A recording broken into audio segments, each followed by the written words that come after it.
आज इयत्ता 5वी मधील विद्यार्थी बंडूची इजार ही नाटिका सादर करीत आहे.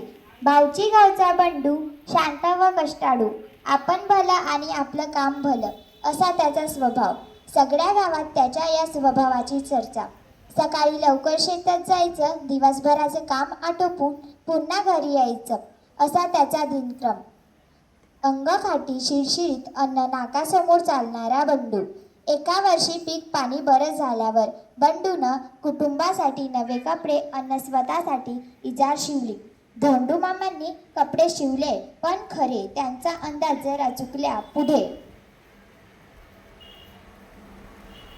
अरे तिचा जरा 4 बोट लांबली, चांगली 4 बोट लांबली.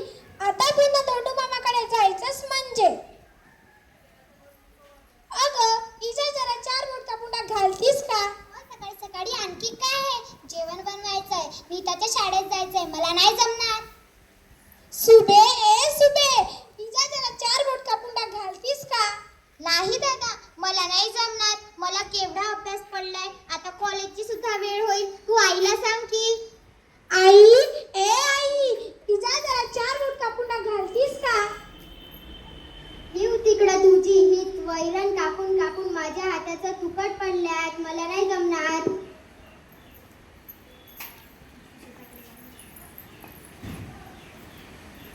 सकाळीच दार दुरुस्त करायला पाहिजे होती. आपला भाऊ किती राबतो, कष्ट करून मला कॉलेजला पाठवतो. मी दादाचं इतकंही काम करू नये. उगा खेसलो पोरावर, इतका राबतोय पोरगा. बंडूची आई इजारचे पाय कापते अन्न डुंडून टाके घालते. आपलं काम आपणच केलं बरं. बंडू इजारीचे पाय कापते आणि डुमडुम टाके घालते.